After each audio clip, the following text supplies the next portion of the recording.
Welcome to the Doc G Show, a radio show cluster. Without further ado, critics have said he has the face for radio and a voice for silent films. Your host, Ben Doc G Gordon. And we are on the air. Welcome to the Doc G Show. I'm your host, Doc G. With me, as always, the one, the only, Mikey Maximus, the Furnicus. Say what? Charette. Doc G, what's up, sir? How's it going?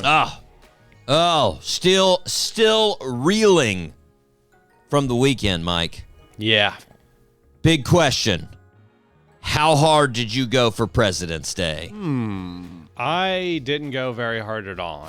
I vacuumed. I went for a walk and I vacuumed, Doc G. What about Nice. you? How crazy did it get for you? Did you remember that it was a thing? I only realized it when I checked the stock market and they said it's Washington's birthday, and I'm like, what? Yeah. I forgot that it's a thing, Mike. Yeah. I forgot that it's a federal holiday. And then my brother was like, I don't have to go to work tomorrow. And I was like, what? You lucky turd. What is that all about? That's a fact. I was amazed, Mike. They obviously, they made it a holiday. They just wanted a day off, basically. Yeah. Wait, you had to work? I did. I had to work. They made it even more obvious, though, as far as they just wanted a holiday in '68 when they changed President's Day to a every Monday. It's only on Monday, right? That's when President's Day is. They basically wanted a 3-day weekend, and they were like, "There we go. Now this is a holiday, right?" And like you mentioned, you know what we're celebrating on President's Day? George Washington's birthday. Now, you may be asking yourself, was Washington's birthday February 19th? It was not, Mike. Washington's birthday is the 22nd. Oh. Yeah. So we're not actually on the day. And the reason we're not on the day is, like I said, Congress was like, you know what sucks? George Washington's birthday comes on a different day of the week every year. So we don't get our 3-day weekend every year. You know what? Let's just put it on Monday. So they changed it. So now it's the third weekend, or the third Monday in February every year. That's when it is. That's a good idea. Yeah. I mean, But like it didn't take too long before they realized, like, oh, you know what? This actually isn't Washington's birthday. But the amazing part, Mike, is they kept calling it Washington's birthday. That was literally the name of it all the way up until the 80s. They were just like, Washington's birthday. That's what we're celebrating. And then apparently some quote-unquote advertisers were like, you know what? You should probably call it President's Day since it's not actually on his birthday. And they're like, all right. And they're like, oh, you also know what? Lincoln's birthday is pretty close, too. It's on the 12th. Let's just throw that in there. Let's just say we're celebrating both of them, President's Day. And there you go, Mike. Now Nice. it's President's Day. there we go. Great Now, idea. We're supposed to celebrate all presidents, Mike. I go for the deep cuts. Okay. That's right. I go real deep on my celebrations. Yeah. You're a fan. Why celebrate George Washington when you can celebrate Chester Armstrong? Yeah, Chester Armstrong. I'm betting 95% of the listening audience didn't even know Chester Armstrong existed. Yeah. I'd be a part of that percentage. I mean, I know we've talked about this guy on the show. We haven't, Mike, because I made up the last name Armstrong. Oh. It's actually Chester Arthur. That's the real president. Okay. Yes. Okay. I See? knew there was a Chester. Look, listeners, you didn't even know. You didn't even know Chester Armstrong wasn't a president right there. But Chester Arthur was, Mike. He was. Let's be honest. There was one person listening just now that was like, he's trying to pull a fast one on me. I know Chester Armstrong isn't a real president. I'm not buying it. Nope. But, Mike, in case you didn't know, Chester Arthur took over presidency after Garfield was assassinated. And not the lovable cartoon cat, but James Garfield. Yeah. James Garfield was assassinated. So true. Also, Chester Arthur was known for his big mustache and sideburn combo. Ooh. Yeah, it's pretty solid. Yeah. It's a pretty solid That's combo. a good look back then. It was very good. Very good. But, I mean, right along with him, Mike, unrecognized president, James A. Garfield. Yeah. You know James A. Garfield? I mean, I know. You've heard. You've I've heard. That dude was only president for 200 days, Mike. Not a long run. 200 days before he was assassinated. Brutal. Jeez. You got to give it to him, though. That's a very round number to be in the presidency, you know? Yeah. That's nice. 200 days. Do you think anybody brought that up after he died? It was like, it was 200 even, though. That's pretty hard to do. That's pretty cool, right? Like the one numbers guy at the party. Yeah, it's or pretty. the funeral. That's pretty fun, right? 200, right on the even. What does that mean? I don't know. But Mike, he got shot July 2nd, and he didn't die until 79 days later on September 19th. Gosh. Yeah, the dude was just being a president with a couple of bullets in his stomach for 79 days. Ugh, man, that's tough. And you hear the stories of this, listeners. If you want to have a great President's Day next year, go look up some Garfield facts. That's a fact. But you go back to the stories of when he gets shot. Oh, my God, it's so bad, Mike.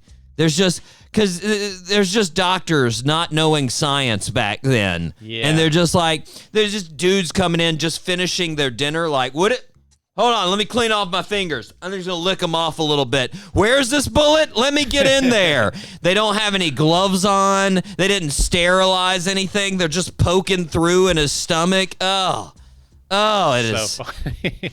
It is gross, Mike. Drain his blood. Yeah, that's the go-to. But I will say, fun fact about Garfield, Mike, when he was in the Senate, just for funsies, he created a trapezoid proof of the Pythagorean theorem. Huh? Yeah. That had never been done before, and he published it in the New England Journal of Education. Pretty cool. Doc G, can you explain what that really means? Well, that's what I was about to say, Mike. I feel like if you ask all of Congress today what the Pythagorean theorem is, half of them couldn't even tell you that it relates to geometry. They're like, oh, that's something to do with ancient Egypt? I don't know. We're not telling you about these UAPs. Stop asking. Exactly. That's ridiculous, Mike. He's back there just casually. Let me just trapezoid, and I'll prove here this adds up to this, and angle A adds up. Like, what? That's what they were doing back in the time. Shout out to Garfield. There you go. Now, the reason I brought this up, Mike, the reason that I brought up partying your balls off on President's Day, is that I was emailing potential guests on President's Day. So I was, trying to get the word out, trying to get the best guest. As listeners know, we try to do that. And I got an email sent back to me. I got an automatic response. I won't name the manager, from an unnamed manager that said, our offices are closed for President's Day.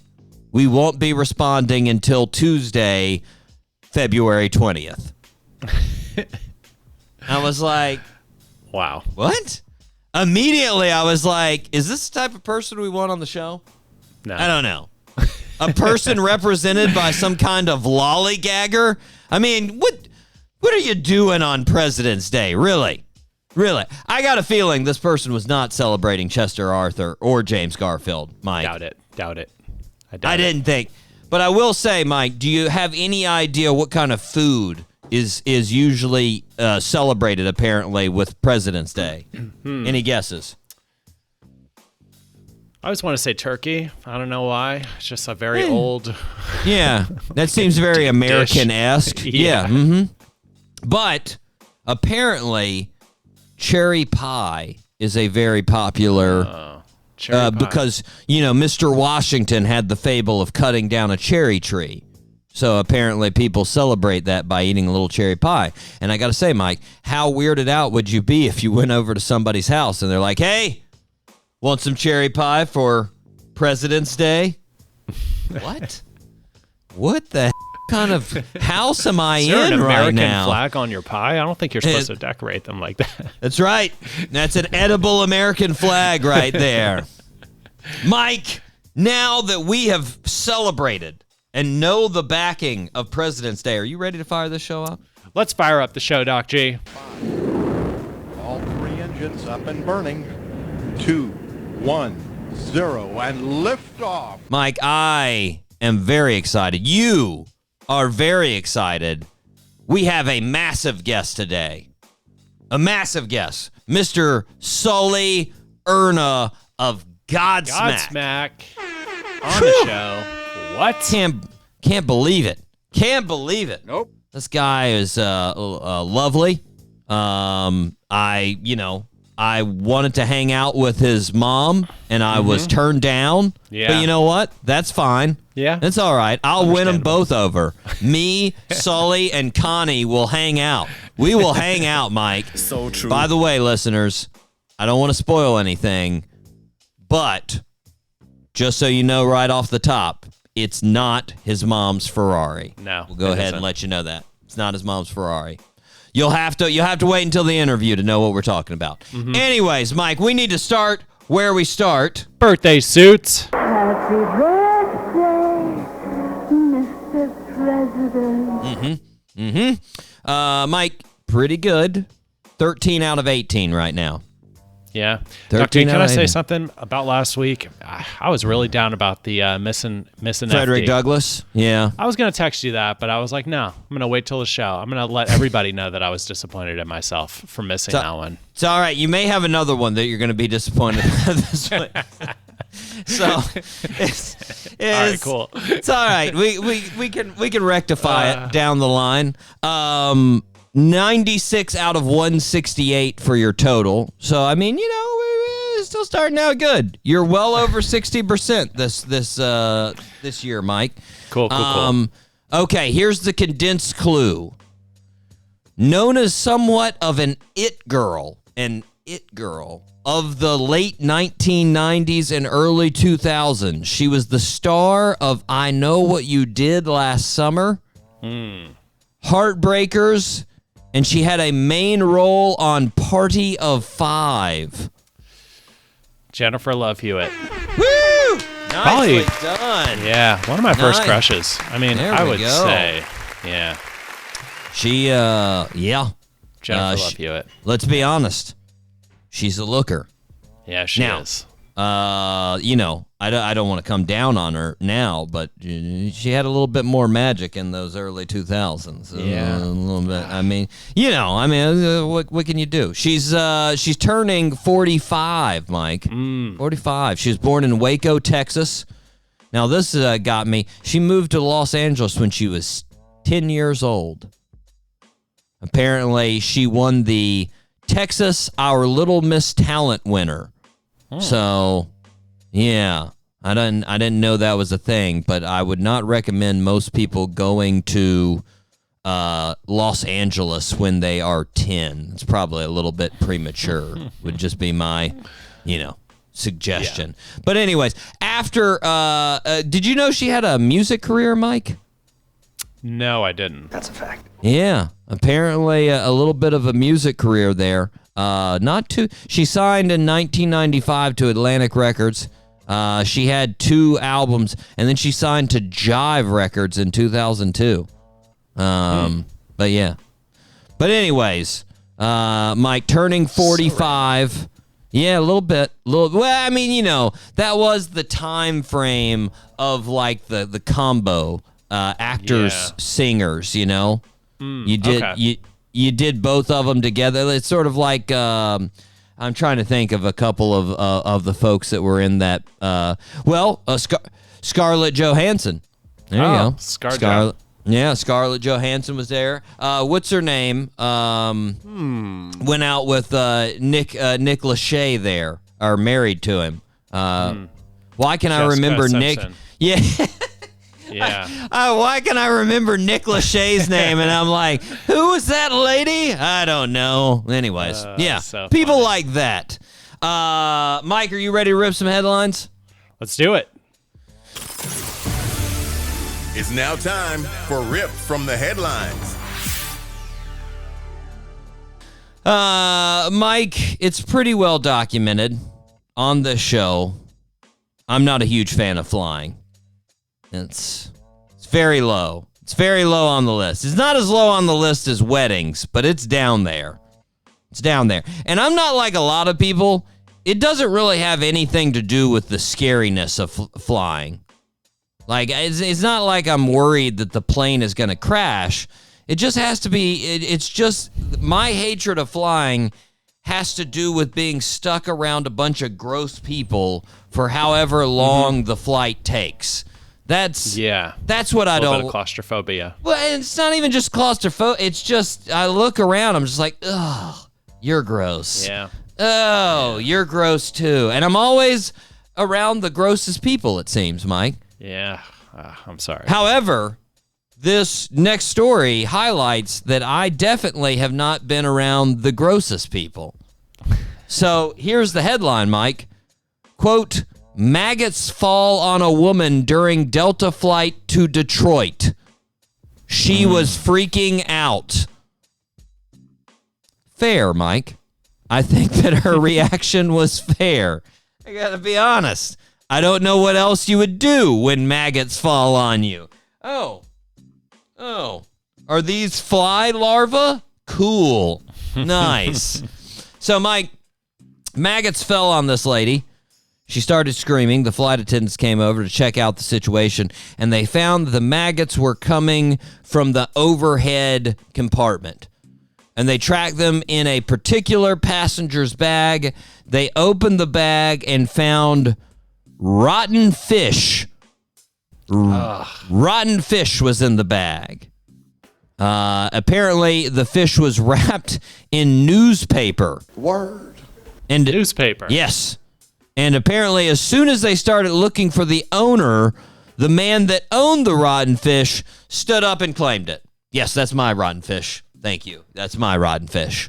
So then the flight had to turn around, go back to Amsterdam, where it was leaving from, so they wouldn't travel all the way to America with maggots dropping on their heads. Wow, they turned a plane around for that. They turned it around, yeah. Now, Interesting. Mike, sometimes I tell someone I'm not a fan of flying, and I tell them I'm not a fan of flying, just like I did just now, and say I'm not a fan of flying because it's so gross. And they're like, oh, come on, it's not that bad. I would like to present this. Yes! That it's that bad. It's disgusting. You're flying with somebody that's like, you know what's a good thing to travel with? Rotten fish. Need a little bit of rot. What the hell is dude doing? I don't know. Where are you going with rotten fish and maggots? Yeah. Also, wrapping it in newspaper. In newspaper. So, like, I mean, you got to imagine he was aware his fish was collecting maggots. Like, so when they started falling on this lady's head, was he like, oh, crap, they found my maggots. Oh, no. Like, what do you do? It's so weird, Mike. Yeah, that's a weird move. Also, what's the goal of carrying this? Like, where are you going? I don't feel like it can be good. I don't feel like there can be a good... This man needs to be interrogated, Mike. He needs to be interrogated. I agree. I'm not going to do it, but, you know, somebody should do it. No. Yeah, somebody should ask him some questions, for sure. Mike, I know you've been looking into one. You've thought about it. Have you heard the problems with the Cybertruck recently? Yeah, they're getting some rust issues. Yeah, are you concerned? No. Elon will figure it out. Oh, of course. Of course. He's probably already figured it out, and he's probably like, "Oh, it's intentional rusting." I don't know. It sort of is, Mike. Sort of is. One of the Tesla's engineers, Wes Morrell, Wes Morrell came out and said that it's actually not the stainless steel that's rusting. He said the orange spots people are seeing are from medical particles that may have collected from the factory or when the vehicle is being transported. Yeah. Which is an interesting point, Mike. But I got to say, if that's the case, clean your factory. Like, what are you doing? If that's the issue, then just don't let metal particles be floating around all the time. Like, it seems, I thought you were making rocket ships over there, not rust buckets. Come on. Yeah. Wait, so it's metal. There's like extra metal. Little fragments of metal that are flying around. That's what Wes Morrell says, apparently. Okay. And Elon apparently agreed with that because Wes Morrell put that out on X, formerly known as Twitter, and Elon just said yeah to that. He retweeted and said yeah. So there you go, Mike. So don't worry, you can still get your $100,000 Tonka truck. You can do it. Cool. It's doable. Mike, interesting one out of Russia. Vladimir Putin, that guy. He was at a conference this past week, and he announced that Russia is close to creating a, quote, cancer vaccine. Yeah. Word. Which I gotta call a little bit of BS on, Mike. You know? Like, I feel like I can just see him before the conference with, like, his other administration around him, and he's like, hey, this whole taking over Ukraine thing doesn't seem to be going over so well. People don't like it. Nope. I got it. What if I just say we have a cure for cancer? People really like that, right? That'll go over well. What about a cancer vaccine? Let's just say that. Is that possible? It's not possible? Okay, whatever. Everybody's like, yeah. Anything for you. Don't murder us. Just don't kill us. Yes, exactly. Let's go with that. Mike, other Vladimir Putin news. There was one other story here. Apparently, he gifted the North Korean leader, Kim Jong-un, with a luxury Russian-made car. So, in other words, a horrible car. That's a fact. Like, honestly, come on. Who in the world besides Russian folks have a luxury Russian car? Doesn't really hit the same as like a Ferrari or a Porsche when you're like, I got this Russian-made automobile. Ooh, yikes. I feel like Kim Jong-un was like, do you have another one? Maybe... Is there a Porsche back there? Or a Ferrari? Just, whatever. Yeah, no. We're cool with German-made cars. Yeah. We don't discriminate. Yeah, no, they're fine. We won't turn them away. You know what I imagine, Dr. G? Just like a truck with a massive, like a missile on the back, like Twisted Metal style. Yeah. Just a patched massive, together. Like, armored. Yeah. I mean, it looks, maybe a little rust, maybe a little, maybe a little Cybertruck action going on there. Hilarious. Mike, did you hear the Sean Evans news out there? No, I don't think so. You know Sean Evans, right? The host of Hot Ones. That would be the first problem. No, I don't. Do you ever watch Hot Ones? I know the show. That's what they eat the hot wings. Yes. Celebrities. Yes. So he's the guy that eats it with them. He's right. He's balding a little bit, smaller fella. Sean Evans, that's him. Okay. So last week on Tuesday, articles were released saying that Sean Evans, host of Hot Ones, was dating Melissa Stratton. And if you don't know Melissa Stratton, she's apparently an adult film star. Sweet. Then just 24 hours after the news really started breaking out, Mike, everyone was, talking about this. And then all of a sudden, Sean broke up with Melissa Stratton. 24 hours later. Now, it's not all negatives, Mike. Not all negatives. Melissa, apparently, her views on Pornhub have skyrocketed over the past week. That's right. Just skyrocketed, which you got to admit, I mean, I know it's sort of a normal reaction, but it's still a pretty weird reaction to the story. What, research? This guy's on Hot Ones. He's dating a porn star. I got to check her out. I've never seen any of her work. Let's see what she does. Yeah, let's. Let me look into it. Like, just, yeah, it's a little weird.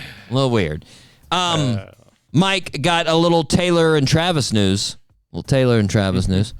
A couple of outlets found out that Travis spent $14,000 on Taylor's Valentine's gifts.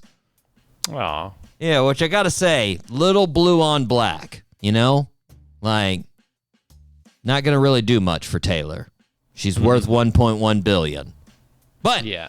I will, I'll give Travis credit. Like, that's a tough puzzle to solve right there. What do you do? Only homemade. Like, yeah, well, like, yeah, I mean, like, you can't get anything. You can't go anywhere because she can get anything, go anywhere, and do anything anytime. So, like, what do you do?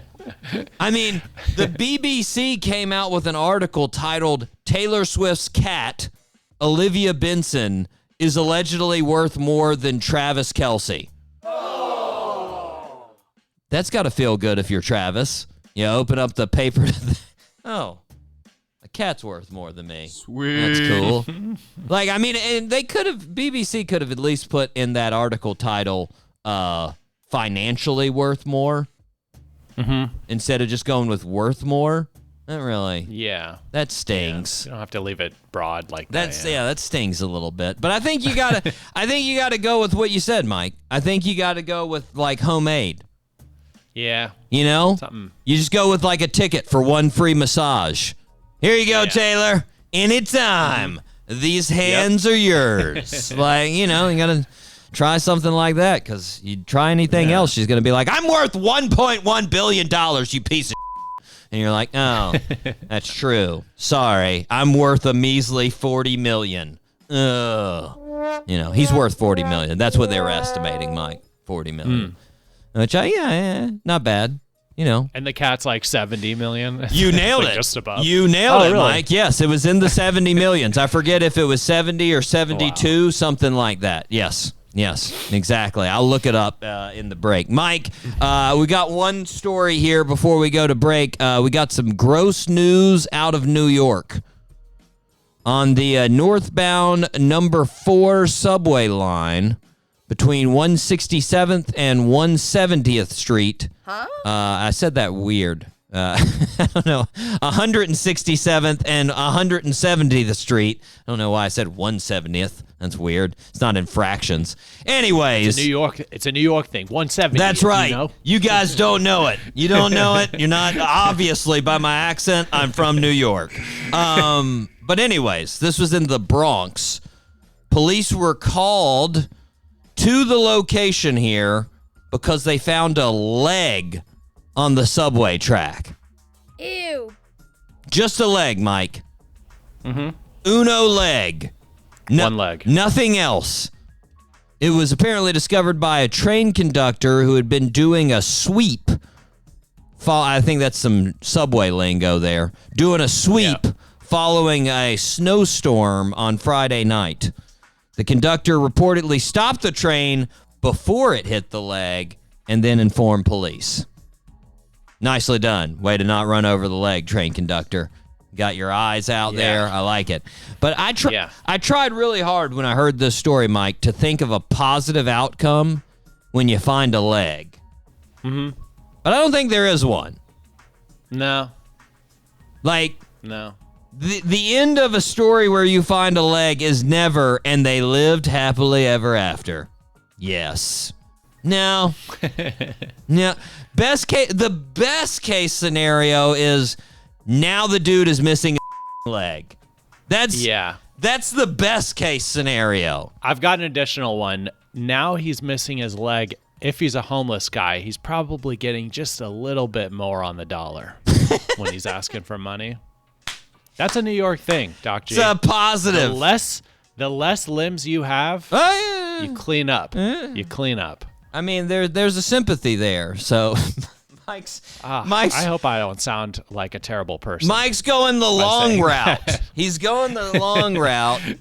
Let's just think, too. It was, okay. I like it. Mike, all right. I can count on you for the positive. I like it. That's good. Yeah. That's good. Yeah, you found a positive.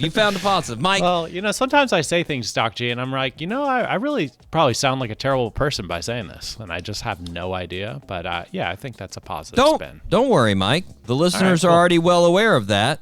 Last week, foot in your mouth situations. They know. We've already been down that road. You're right. Mike, we are going to take a break. We are going to be right back. But first, we are going to hear from Godsmack. This was their first giant hit, whatever, right here on the Doc G Show.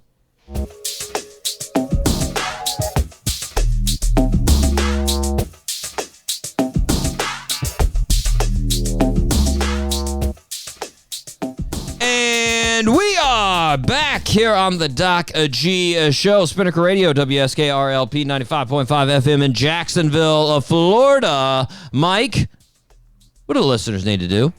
Well, Doc G, if the listeners feel like the show is a positive way to waste their time, they should please subscribe to the show. You can do this on Apple Podcasts, Spotify. We're on YouTube, SoundCloud, wherever you get your podcasts. This would be a cost-effective way to support the show. And if the listeners are feeling extra generous, please leave us a 5-star review, a comment, and tell a friend. Tell a friend about the show. Yes. And Mike, we were just talking over the break. We need to welcome the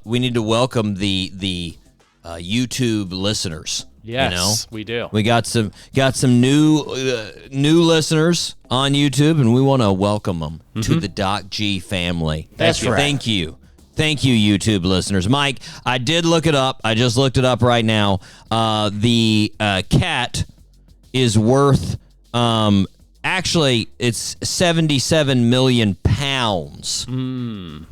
77 million pounds, so actually $97 million. Oh, okay. Yeah. Wow. So that would be Olivia Benson worth that much. Congratulations, Olivia Benson the cat. Olivia Benson. That's Yes, the full name. cat. That's the full name. It's apparently named after a Law and Order SVU character. So What makes there you the go. cat worth money? Other than she did commercials apparently. Oh, okay. So she was in Swift's music videos for Blank Space and Me. And then she also did, there was some other, commercials that she did. So there you go. Blank Space residuals alone. I mean, yeah. That's Nicely done. Yeah. Nicely done. I'm sure she is totally cognizant of her riches. And as a cat, she's very excited. Yes. Mike, we need to thank the regular listeners.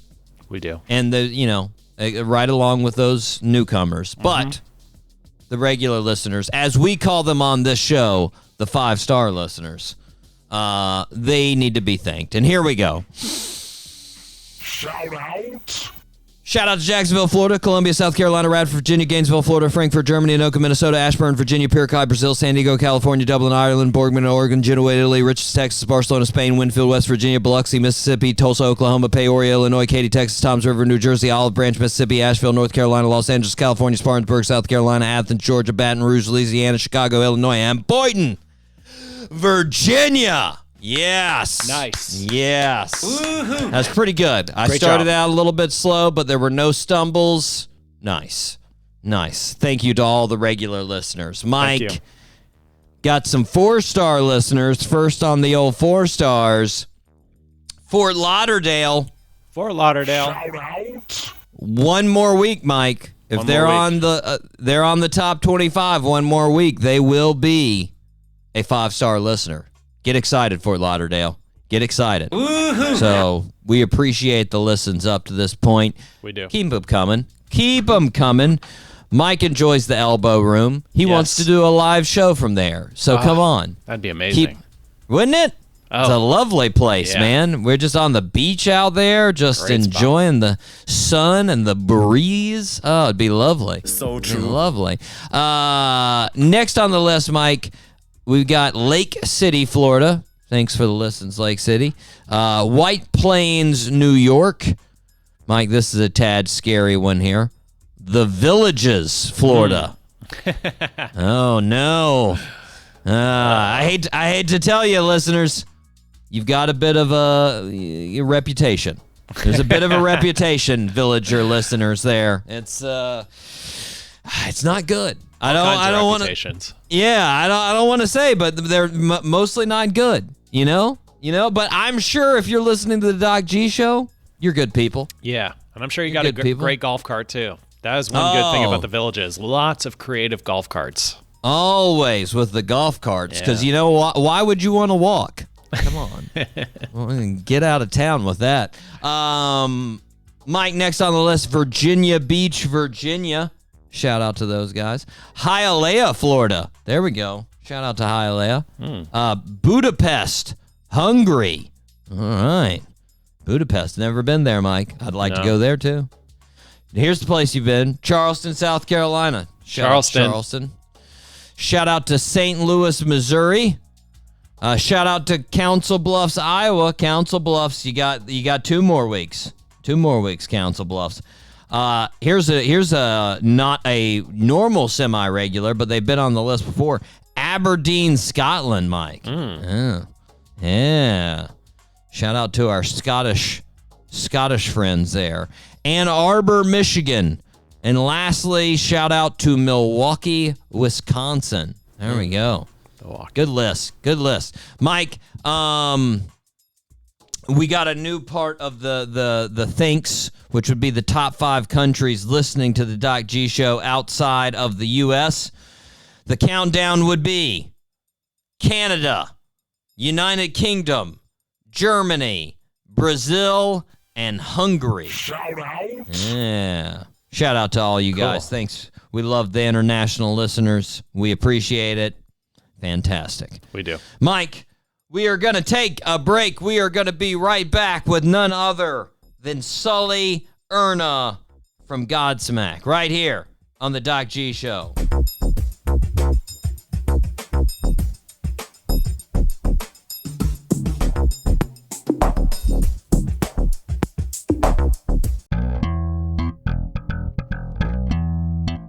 The Doc G Show. Because sometimes you need something playing in the background.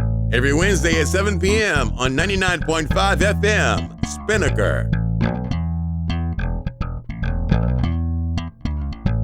This is 95.5 Spinnaker Radio. WSKR-LP-FM, UNF Jacksonville.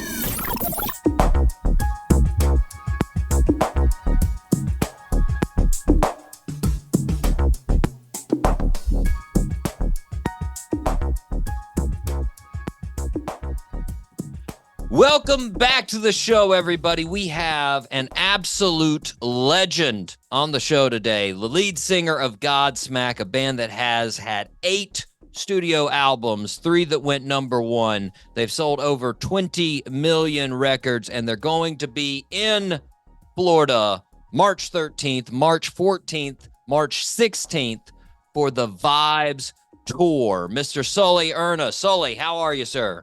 I'm good. How are you? What an introduction. Jeez. You know, I try to get the people hype. I try to get them excited. You might as well just shove in the rest of the accolades. 4 Grammy nominations, 27 top 10 singles, 13 ones. Yeah, what should we keep on? There That's what I was going to say. I was going to say all those. I know. I'm not too humble. I got to give you a happy early birthday, man. Yeah, that's coming. Doing anything to celebrate? Yeah, I'm actually in LA right now. We just finished up doing some of the Grammy events that I usually go to for, with my manager and the record labels and Steven Tyler's charity, Janie's Fund. So, so I'm here and a few friends of mine flew out. We're going to go do some dinner. Nice. And, just keep it casual. Yeah, keep it chill. You don't really celebrate birthdays after 50 maybe? Yeah. Nobody looks forward to 60, and certainly after that one. Mine started going down at 21, honestly. Once you get past 21, it got real sad on 25 when people told me that the best thing about it was that I could rent a car. And I was like, Yeah. that's what we have? Come on. That's the thing now. Yeah. And 30's nothing. 40, No. I'm officially a man.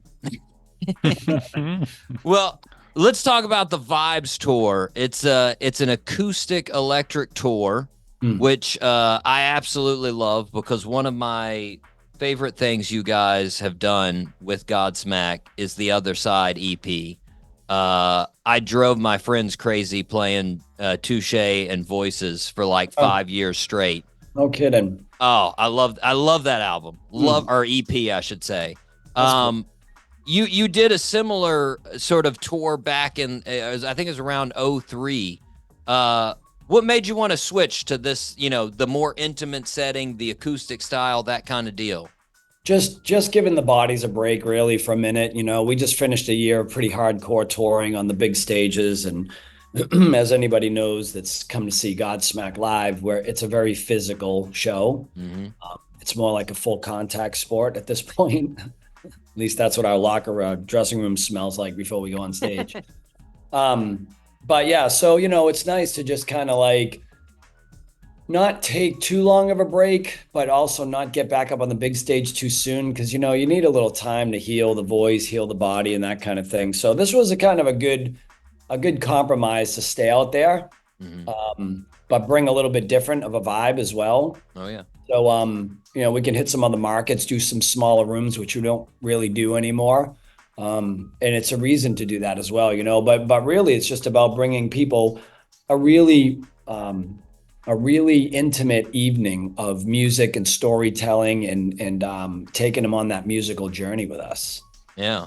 Well, I mean, you're talking about those switches as far as the intimate setting. I mean, you guys just finished the Best of Times tour, and No, we're not doing that yet. Oh, it's coming back? Yeah, we it was the holidays, so we took a break, and now we're doing this just to ramp up until the summer hits, and then we'll be back on the big stages, finishing the rest of this album cycle, because we don't know how many more singles we're going to put out. We're just right now letting this record do what it does, and as long as it performs, we'll put another one out. And then, after this record cycle's over, whenever that happens, end of this year, middle of next year, I don't know, then we'll kind of reassess everything and see how we're feeling. Well, I mean, on the big tour, on the Best of Times tour there, I mean, you had a crowd in Sacramento as 50,000 people or more. That's a big switch when you're going from that to, a theater show like these smaller. What's going through your mind? I think the line in the bathroom at Sacramento was 3,000 people. What do you got? What do you have to do as the artist, as the front man when you're switching? I mean, obviously it's going to be down a gear as far as like moving around stage and whatnot. But what else are you thinking when you switch to these smaller shows? I don't know what I'm thinking yet. We just got through 2 weeks of rehearsals. We're bringing a couple of guest musicians with us, just so we can fill it up and make it sound even bigger. Because we're not stripping it completely down to just acoustic to the whole thing. There'll be a bunch of performances. There's going to be some vibey covers we're going to do.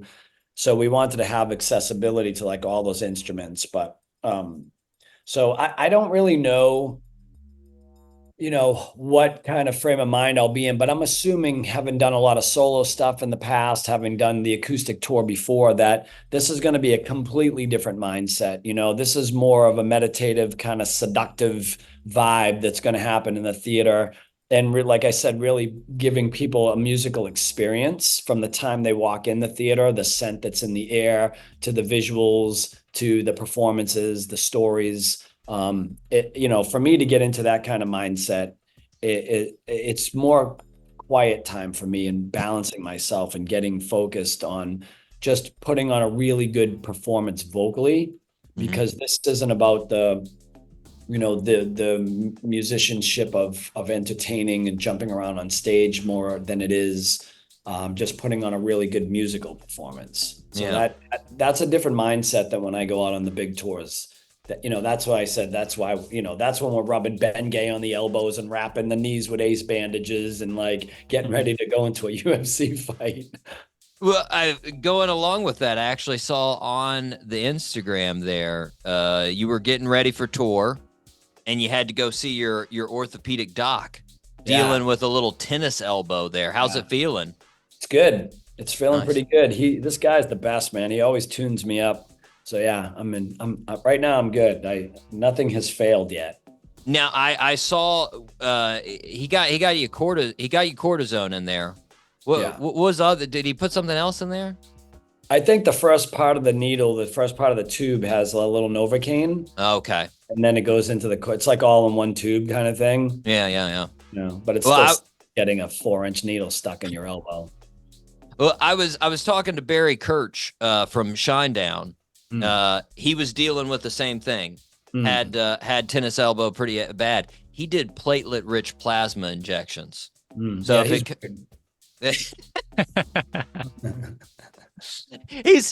a little out there, yeah, But he said after he did those platelet-rich plasma injections, it was all better after that. He never bothered him again. So yeah, no, PRP is actually really good. It's something that heals it more. Unfortunately, in my case, it was pretty severe, and the PRP wasn't working. So I had to do. So you'd already tried it. Well, I got the inflammation down first. That's what the cortisone does. It's like a super anti-inflammatory. Once the inflammation comes down, you can try hitting it again with the PRP. So the blood platelets can actually get to the tendon that is torn or irritated or whatever is going on with this thing. And just didn't. Are you thinking about doing that, or you're not going back to the PRP? I don't know. Right now, I'm just, it's old. I have, what I have? I have OLD. That's what I have. I have a case of the OLD. It's been going around recently. Yeah. It's been going around. No cure for that one.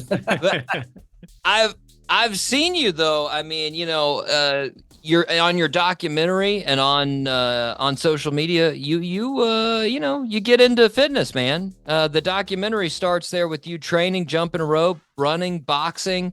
When you talk about that, as far as getting older as you're performing, how important is it training like that? Put on a good show. It's important for me, even if I wasn't a musician. I mean, but because of what I do and how energetic the shows are, it's even more crucial that I drag my ass to the gym every day and do what I do, because, I couldn't do what I do on stage if I was just, eating a box of Twinkies and cheeseburgers all day and just not exercising at all. I mean, that wouldn't work for for the kind of show that we enjoy putting on. Oh, yeah.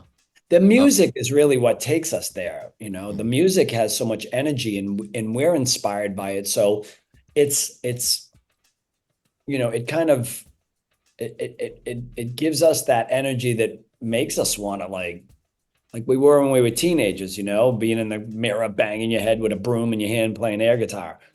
It's the same thing, we just get to do it for real. Yeah. But it's like, because the music takes us to that place and we just want to, burst out. That's the kind of performances that happen. So you got to be ready. You got to be ready. You got to be kind of athletic to do what we do on those big stages too, because they're big and it takes a long time to run from microphone to microphone. Well, I just mentioned it, but for the folks out there that are unaware, your documentary, I Stand Alone, the Sully Erna story, came out just a couple of months ago. It's based on your memoir, The Paths We Choose. Absolutely fantastic. You really get to see the grind you had to go through, both in life and in music, to get where you're at now. At the very beginning of the documentary, you bring up the Aerosmith live bootleg vinyl and the picture of Joe Perry holding up his BC Rich guitar. And you say that's what sort of switched from you wanting to be just a musician to a rock star. What do you think the 13-year-old would approve of your rock star that you've become? Would they approve? First of all, can you hear this noise in the background? Mm-mm. You don't hear that? No. Oh, good.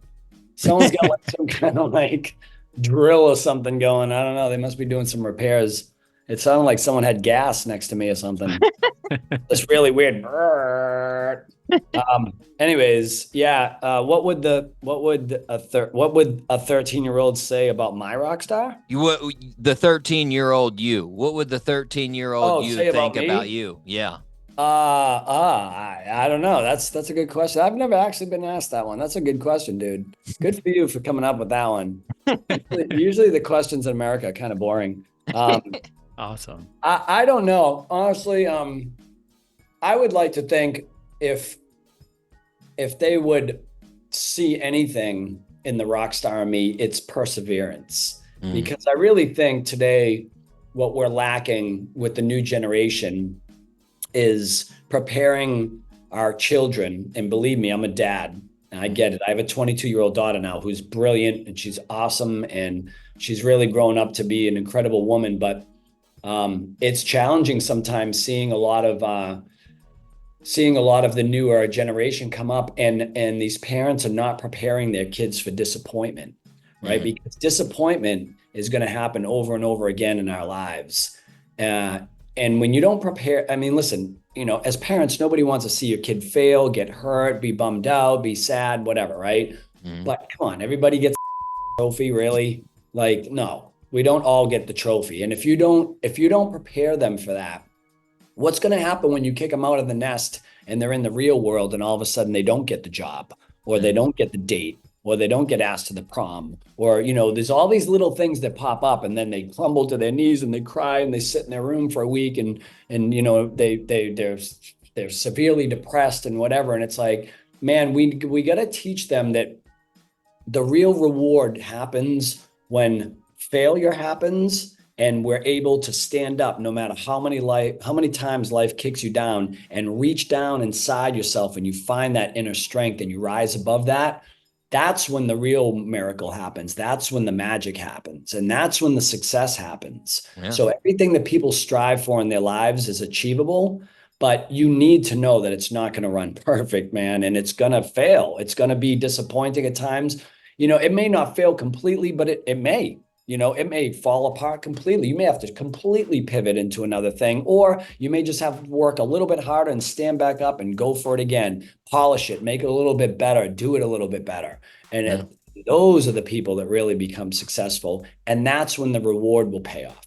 That's when you'll feel the adrenaline and the euphoria of the reward, right? Of getting that trophy, because you know what it was like to be number 2 or number 3 or not be a number at all. And then you come back and make history happen, make magic happen by being the underdog and winning.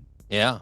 Well, I mean, that goes along with exactly what happened to you. And I mean, in the documentary, it paints it perfectly as far as you going through your the bands, the original bands that you were in, not getting to the point that you wanted to, not getting to those record labels that you wanted to, and then getting to that point of Godsmack when you became the front man. I'm guessing it felt different. I mean, you felt that energy, like you were just saying, when Godsmack was in those first couple of years and that momentum was building as far as just the natural momentum of people listening to the album that you guys were hand selling in the area, and people were coming to the shows. I'm guessing that felt very different from those other bands that you'd been in before that. Yeah, of course. I was much more proud of it because when it happened, I knew it happened organically from scratch, and it was something that I started from zero, right?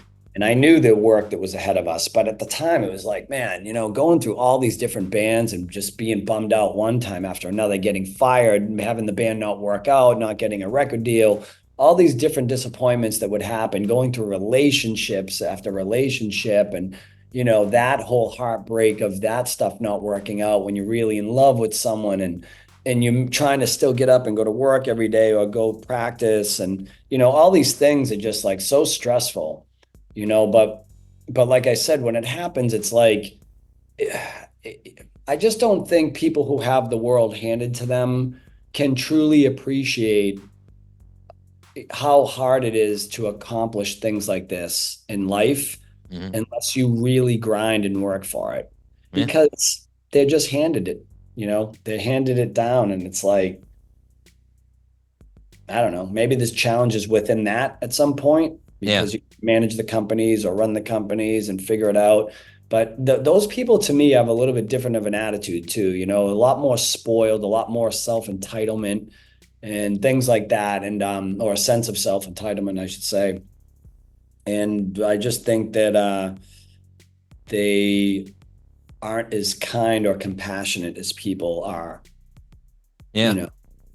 Compared to the people who grind the whole way and see the dark side, see the failures, even help people up along the way when they're failing, There's a really great kind of sense of, I don't know, companionship and care when it comes to those kind of moments. So, yeah. Sure. Well, it's like I said, it's painted perfectly there in the documentary as far as you having those ups and downs throughout the music career. It's pretty impressive. And before I forget, the Aerosmith picture, I was looking at this. I went back, looked at the picture. I forgot about all of the images on the inside of the vinyl, and Slash has actually mentioned that exact same picture before. It's iconic. He said that's the whole reason that he uses that guitar in the "You Could Be Mine" video. The what is it, Mockingbird, BC Rich. And I was thinking about it. I was like, it's wild. Who knows what Guns N' Roses and Godsmack would have been without that one picture? It's insane. Yeah, more so Guns N' Roses, because he really, kind of emulated Joe Perry, with the hair in front of his face and slinging the Les Paul down on his knees, and he knows that. He'll tell you that himself. There wouldn't be a Slash without a Joe Perry, right? And who knows? I'm not sure how it plays in a Godsmack, because see, I grew up being a drummer, Joe Perry being a guitar player. It was just that kind of picture that, I don't know, it took me off my feet, and it just made me realize that was the moment for me that I just decided it wasn't about being a musician anymore. It was about going after being a rock star. Right. He just looked super cool, and he still looks super cool. He does look cool. Yeah. I was just at Steven Tyler's event 2 days ago for the Grammys, his charity, Janie's Fund. And I was watching Tyler up on stage just talking and doing some auction stuff, and I'm going, man, this guy's 75 years old. How do you look that cool at 75 years old? It's ridiculous. Still, Had to go ask some notes. Can you give me some notes on how to do that? I'm planning on. They were the epitome of cool. They always have been. And me being a Boston guy, growing up in the streets of Boston, that was really close to home for me. And, so I kind of grew up watching them, and they were just a massive influence on me. Yeah. Well, you mentioned it. I mean, the difference between you and Joe, as far as you being a drummer, you've been a drummer since you were 4. You drummed nonstop your whole childhood, all your first bands, you were the drummer. And to me, that's one of the things that stuck out immediately when I first started listening to Godsmack is so rhythmic. It's so fundamentally based in drums. I can just songs have a wave feel to them that you can sort of ride that wave that you can't in other bands. And the documentary, you talked about the creation of Whatever, and it seems like you sort of evolved from a drum beat that you came up with. And I was wondering how important is the drum beat to you when you're writing? Like, is that something that starts out a lot of songs, or does it just come, as part of the song creation? For me, it's everything. It's the guitar, it's the vocals, it's the bass patterns, it's the drums itself. Everything I do is rhythmic because I was raised as a drummer. So even my guitar riffs and those patterns are more percussive than they are technical. My stuff isn't like Eddie Van Halen and Steve Vai and some of these great guitar players. It's more rhythmic because it's the drummer in me just kind of tapping and paddling and moving notes as I do it. And that's really what inspires a lot of the songs to become songs. But there's been songs in the past that have been written a cappella, like Voodoo. I came in one day, I was on my way to rehearsal, and within like 5 or 10 minutes driving there, this melody came in my head, and it was real like chanty and tribal. And I started singing it and I put it together. And by the time I got to rehearsal, I pretty much had the whole thing mapped out. And then I just said, this is the key I want to sing it in. And so I just started singing it. And then the guys started putting the music to it. Man. So yeah, it's always drums, always rhythm.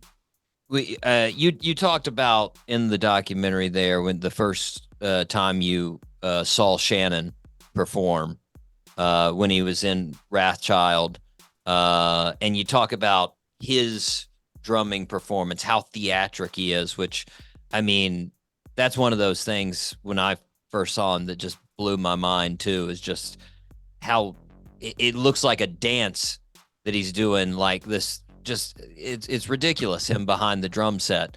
When you needed a drummer in 2002, when you were looking for a drummer for Godsmack, had you always had him just sort of filed in the back of your head? Like, yeah, we stayed friends over the years, and he was my first choice. He just wasn't available when I first called him before we asked Tommy into the band. He had just joined Amen, and he's a pretty loyal guy, so he was going to ride it out. And we didn't really have much to offer, except we were kind of the buzz of Boston, but we weren't even really signed yet. But we were growing, And then later, much later, when we decided we were letting Tommy go, we had to bring someone in, and I didn't really want to go through auditions. So I called Shannon. He had just quit. Amen. So it was good timing. It definitely good timing. I mean, that was I remember. Why, I forget what live performance it was, but I watched a live performance right after he joined the band. And at that point in time, I hadn't really started looking in detail at a lot of music. I just sort of, and like, it was, when I watched, I was like, something is so much like better. Nothing against Tommy, because he's a great drummer, but I was just like, that drummer has really got it with Godsmack. And then I went back and I started just watching all of Shannon's videos out there and was like, oh yeah, this guy is phenomenal. He's the guy. Now, before we go here, I've heard that you were going to throw some covers in on the Vibe tour. You mentioned that earlier. I know you don't want to just say exactly what they are because, if you don't include them and whatnot, but can you give us any hints? Are there any like, era, genre, anything like that? Yeah, it's going to fit in with what we feel are the songs we're choosing for this tour, because we're not going to be trying to perform all the big, mighty songs that we do on the big stage. This is more about the Voodoos, the Serenities, Growing Old, the new single Truth we're really looking forward to doing, Spiral, some of these like kind of vibey Godsmack songs, right? And so with that, we're trying to figure out more nostalgic stuff and maybe take people, down a really cool trippy road with some old Zeppelin cover or a Pink Floyd cover and things like that. So I think it'll be in that realm of like, let's just give people a really great experience. I like it. I like it. Well, one question real quick from the documentary. Your mom is featured a lot. Connie, fantastic lady. I can tell I would love to hang out with her all the time. You posted an appreciation post on Instagram, and there was a picture of you in front of a Ferrari. And a lot of people commented in the comments, is that your mom's Ferrari? Is that your mom's Ferrari? That's still such a weird way to say it. I feel like it's almost dirty, and it's kind of creepy that you want to hang out with my mom. So she looks so nice, man. She seems so nice. Yeah, but so we're gonna leave that one alone, only because let them keep guessing. Okay, all right, all right. Well, Sully, we don't want to take up any more of your time, man. I want to thank you for talking with us today. No problem, man. Thanks for having me. Appreciate it. Thank you, sir. Yeah, listeners, make sure you get your tickets for the Vibez tour. VIP packages are still available for the Florida shows. To get the vibes right now, let's take a listen to Touché right here on the Doc G Show.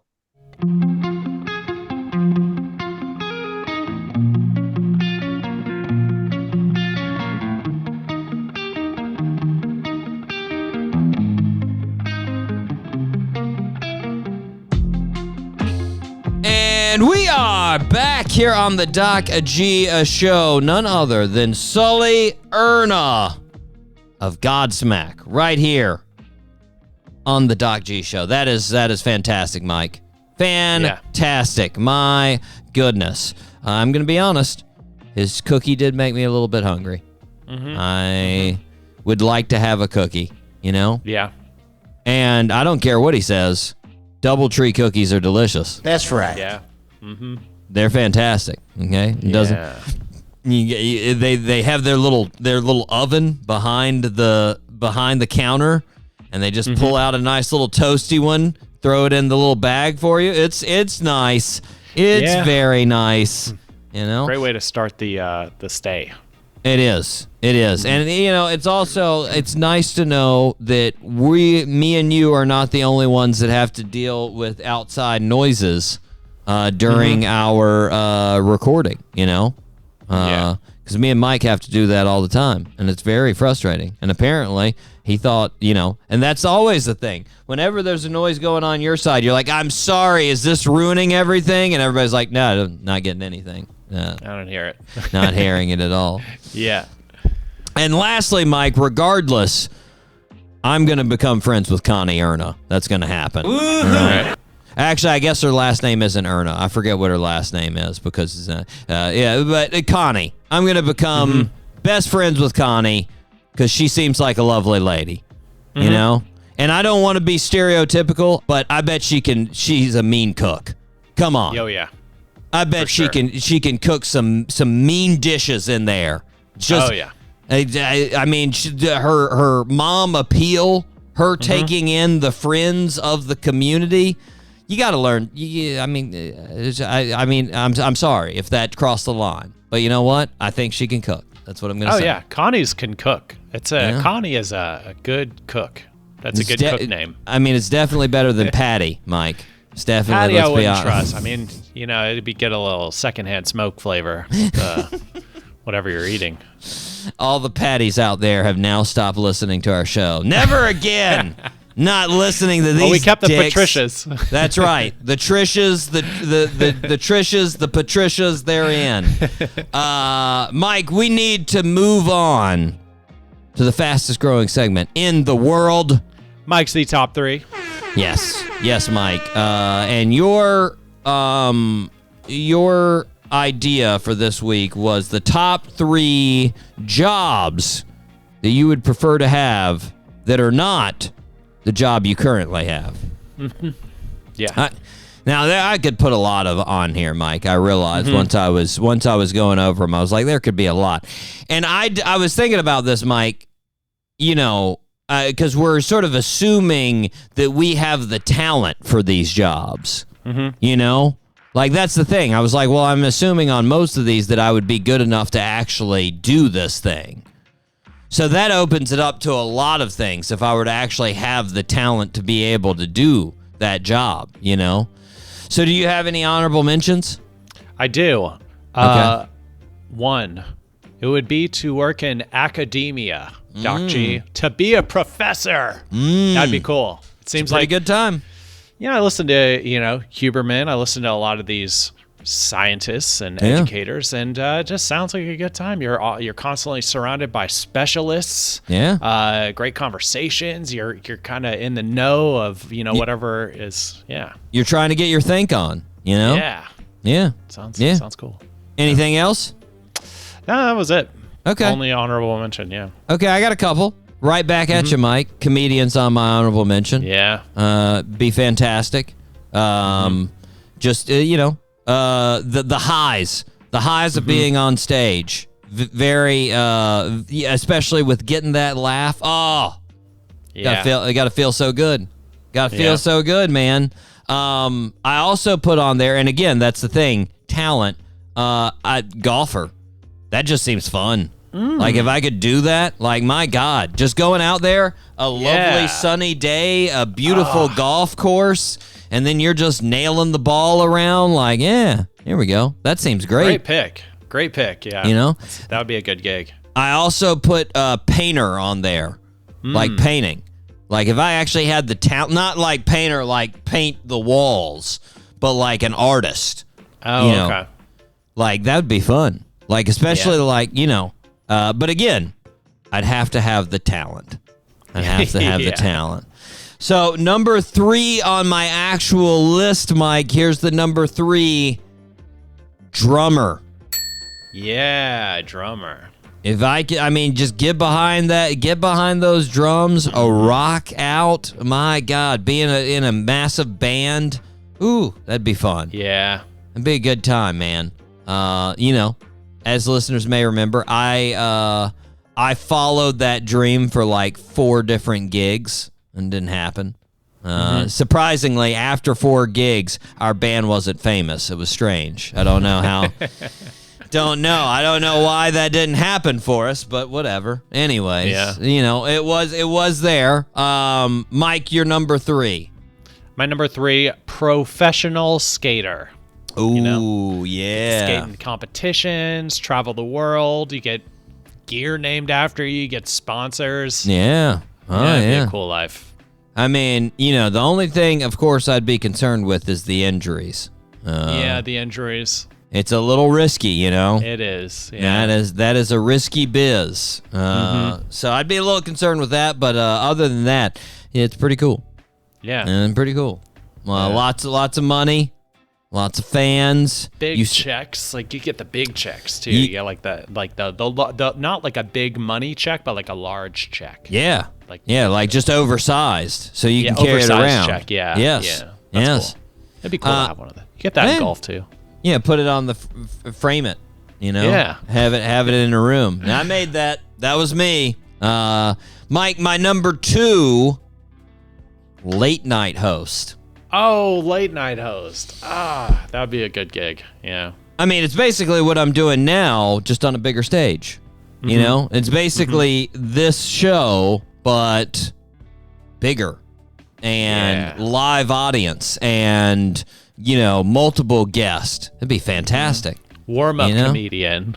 Yeah, exactly. You know, all good stuff. All good stuff. And like, you come out there and it's the regular, like, I mean, David Letterman, Conan, Seth Meyers, like all those guys. Oh, man. Seems like so much fun. Yeah, it seems does. so good. Yeah, so good. That's a good gig. Your number 2, Mike.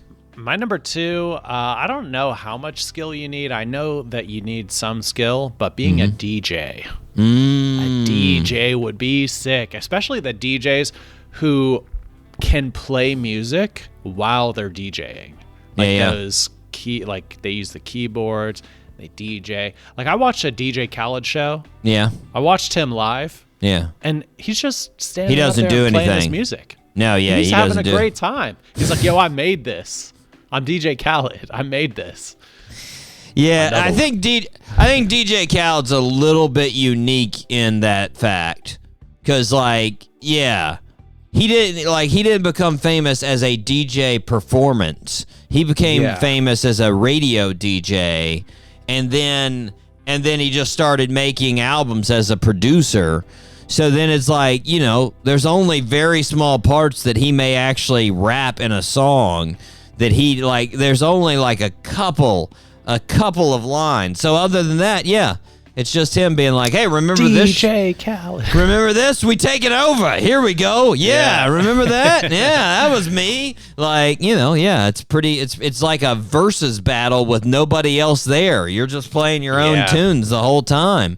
But yeah, then you got the other guys that are like, they're literally making music. They're mixing songs. Yeah. They're putting in piano. They're putting in electronic drums. They're playing everything, you know? Yeah, those guys are some pretty hard workers, you know? They get it. They earn their keep. Mike. So true. Also, it follows with your favorite basketball player there, Shaquille O'Neal. Yeah, I was going to say, you get to play with Shaq. My buddy has a theory, Doc G, that DJs all have rich parents. Like DJs, I guess we have an example of a friend whose parents are like mega wealthy, and he's just a DJ around New York. DJ PJ, shout out. And then shout out to your rich parents too. Steve Aoki, Benihana. Yeah. I guess it's just two examples here, but I think there's other examples. Obviously, it doesn't stop. We've got two. Okay, that's all the DJs in the world. I'm sure if I did a little bit more research, I would find more successful parents of DJs. I will say, Shaq wanted to be a DJ before he was rich. Yeah. I mean, he got DJ equipment when he was in college and he had no money. So I didn't know that. Yeah. It was either that, I forget. It was either that or like a jacket, I think. It was like, what can I get? A jacket or this DJ equipment? And he got the DJ equipment. It was something like that. I can't remember. I have to go back and watch the documentary because that was one of the, that was the Shaq and Dale documentary about him and his college coach there. Yeah. Good one. Good one. Mike. My number one might be your number one. I don't know. Number one, basketball player. Oh, yeah. Definitely. NBA player. Number one, basketball player. I'd obviously like to be Michael Jordan. Air Gordon would be at the top of my list. Okay, come on. Just traveling the globe, playing ball all night. Come on. Get out of town. That's just a good time, Yeah. I'm guessing you're thinking Orlando, right? That's who you'd play for? Yeah, I was thinking I would stick with the Magic my whole career. I don't care about the championships. I think I care more about the longevity. I would like to be a Michael Jordan-esque type. I'd like to go to a team that wasn't really well known and build them up, Yeah. Get that championship. Sort of a Steph Curry with Golden State. He worked it out. 5 years later, boom, there you go. Now they got a championship, and now they got 4 of them. Yeah. You want to be that if you think about it that way, it would be nice to go to Orlando. They don't have any championships, so you could build it up, make that first dynasty. Yeah. That'd be cool. Or maybe, let's see, who else could you do? Sacramento Kings, they had a little, go to Sacktown. OKC, OKC still hasn't had a championship. Could do Timberwolves. Timberwolves still haven't had a championship. There's a lot of options that you could get, Pretty wild. They may have a chance this year, though. A lot of those may actually. Where would you play, Doc G? Yeah, Where would you play? I was about to say, any one of those. You know what? I'd like to do, sort of hometown, Charlotte. I'd do Charlotte? I'd do some Charlotte, and I would bring them to national prominence. They would have a championship, Yeah. That'd be it. Or Orlando. I'd like to do Orlando, too, just because of the weather. Let's be honest. It makes it a lot better when you're a millionaire and you're in Charlotte. You can get a lot better digs. But, still, even if I'm a basketball player, I would love to go outside and it be 80 degrees. So yeah, for sure. But in Charlotte, you would be playing for Jordan. Not anymore. He sold the company, or sold he's no longer the majority owner. Yeah. Okay. Yeah. No. I wouldn't be playing for Jordan anymore. But perhaps Mike, during your prime years, right? Yeah, maybe. You would have been. If I'm hypothetically starting back in my actual days when I'm starting now. That's what I'm starting as an NBA player. I'm getting in there in my late 30s, and I'm going to ball outrageous in my late 30s. And they're going to be like, this has never been seen before. This guy's almost as old as LeBron James, and he's balling the like, that's right, I am. You don't even know. Mike, that is Mike C Top 3. What is our topic for next week? Let's do... What about top 3 historical mysteries? Top 3 historical mysteries. What about... Yeah, that's doable. Yeah. Okay. That's doable. There's some mysteries out there. I find, we're gonna get into conspiracy lane. Okay. Yeah. Well, not necessarily, but I mean, just things that are weird that happen. I like it. I like it. All right, you heard it, listeners. Top 3 historic mysteries. Top 3 historic mysteries. I got one. I got one in my head right now that already jumped up there. I've got 0. Okay, like 0. Okay. All right. Google it, Mike. Google it. All right, Mike. Gonna do that. You are 1 for 1 right now on the old birthday suits. Do you want to go with comedian/producer, or do you want to go with political figure? Comedian/producer. Okay. Famous director, originally known for his sketch comedy with Key and Peele, but now known for his horror movies like Us, Nope, and Get Out. Jordan Key. No. Is it? I said it wrong. Jordan Peele. There we go. There it is. Okay. I'm still going to give you credit, even though you got the wrong name to start off with. Thank you. Thank you, Doc G. I'll take it. You still had it. Let's see. Born in 1979, Mike. Same exact age as old Jennifer Love Hewitt. There you go. Yeah. In New York City, he went to Sarah Lawrence College and majored in puppetry. Yeah. You can major in puppetry. Apparently, and he did. He did, but he dropped out to form a comedy duo with one of his future writers, actually, Rebecca Drisdale. He joined the cast of Mad TV in 2003, where he met Keegan-Michael Key, and the two had tremendous chemistry. In 2012, the two created their own sketch comedy show.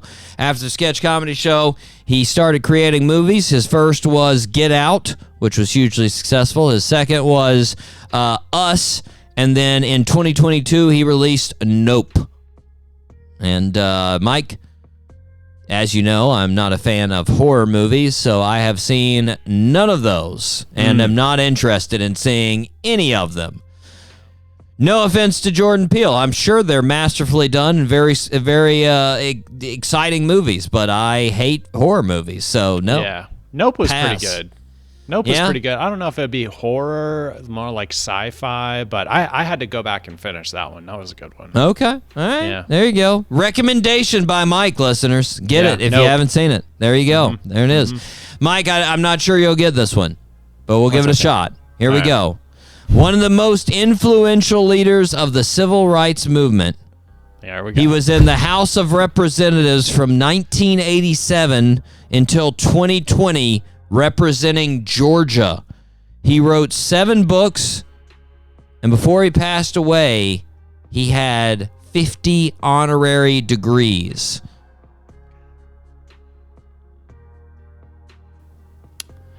Come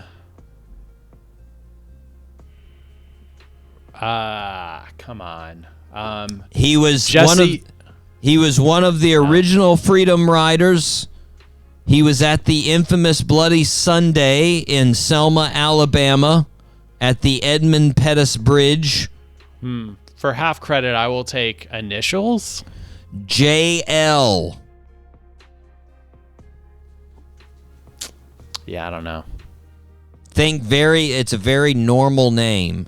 Very just generic name with JL. Jim.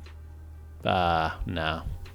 John Lewis. Yeah, no. John Lewis. No way I would guess that. It's all right. We'll put him up there.